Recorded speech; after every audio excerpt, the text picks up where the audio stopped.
Hello guys, आप सभी का स्वागत है इस चैनल में।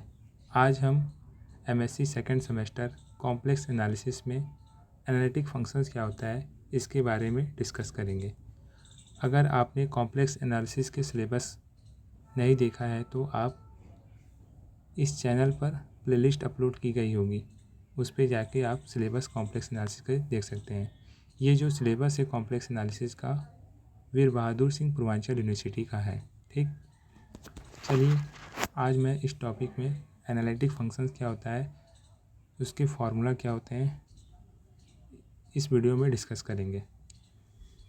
जैसा कि मुझे पता है कि एनालिटिक फंक्शंस एक complex valued functions w is equal क्या है F Z is said to be analytic point z is equal z0।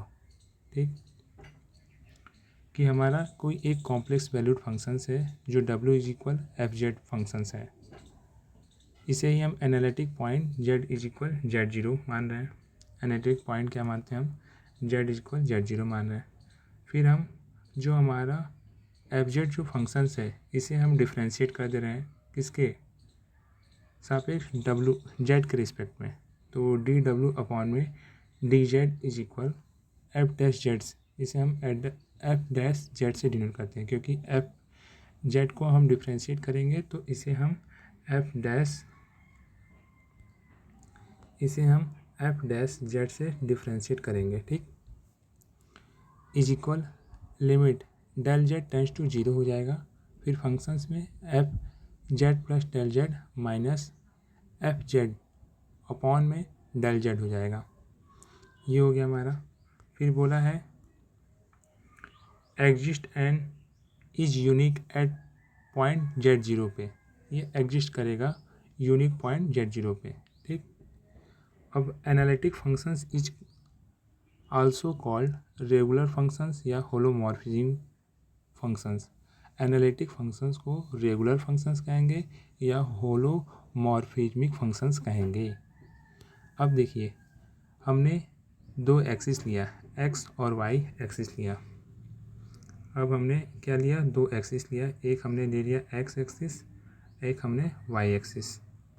ठीक, एक्स एक्सिस लिया, एक्स और वाई एक्सिस, जिस पे हमारा कोई पॉइंट है 2,3, ये हमारा कोई पॉइंट है, ये हमारा जेड प्लेन बना है। तो हम मानते हैं, क्या मानेंगे हम, कि जेड इज इक्वल, हमने बोला क्या, एक्स प्लस आई वाई, जिस पे हमारा एक्स इज इक्वल क्या था मेरा 2 है और वाई इज इक्वल हमारा 3 है। ठीक, तो अब हम सपोज कर लेंगे कि जेड इज इक्वल हम मान लेंगे 2 प्लस आयोटा 3, ये हमारा हो गया, कोई पॉइंट दिया गया एक्स और वाई एक्सिस है हमारा, ये एक्स और वाई एक्सिस पे ये पॉइंट दिया गया 2,3, जो हम इसे इस तरह यूनिट करते हैं, Z is equal 2 plus I 3 iota से। ठीक, अगर हम Z is equal X plus I Y को मॉड में लें, अगर हम इसे मॉड में करेंगे तो ये रूट अंडर रूट हो जाएगा, X square plus Y square हो जाएगा हमारा। ठीक, ये देखिए आपको यहाँ नीचे दिखाया है, मॉड में z is equal under root में x square plus Y square हो गया। अब इसी तरह हम डब्लू प्लेन लेंगे, पहले हम जेड प्लेन लेते हैं फिर डब्लू प्लेन लेंगे। जब हम डब्लू प्लेन लेंगे तो इसमें हमारा डब्लू प्लेन में भी हम दो एक्सिस ले लेंगे। सपोज हमने एक एक्स एक्सिस ले लिए और दूसरा हमने वाई एक्सिस ले लिए। ठीक, और इस पर हम पॉइंट मान लेंगे डब्लू प्लेन में u, v पॉइंट मान लेते हैं हम।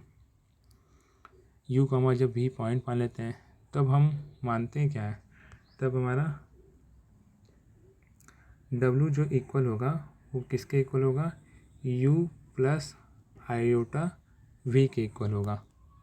ये हमारा, यही हमारा एनालिटिक फंक्शंस हो जाएगा, u प्लस आयोटा v। अब इसे हम इस तरह भी डिनोट कर सकते हैं, w is equal F Z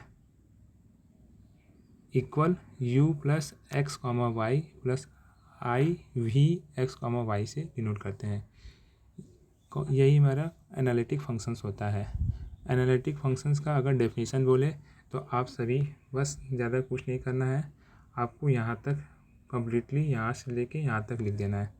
आपको 2 नंबर में पूछेगा चाहे 5 नंबर में पूछे, आप यही लिख सकते हैं। अगर 5 नंबर में पूछे तो आप इस डायग्राम को भी डिनोट करके दिखा सकते हैं।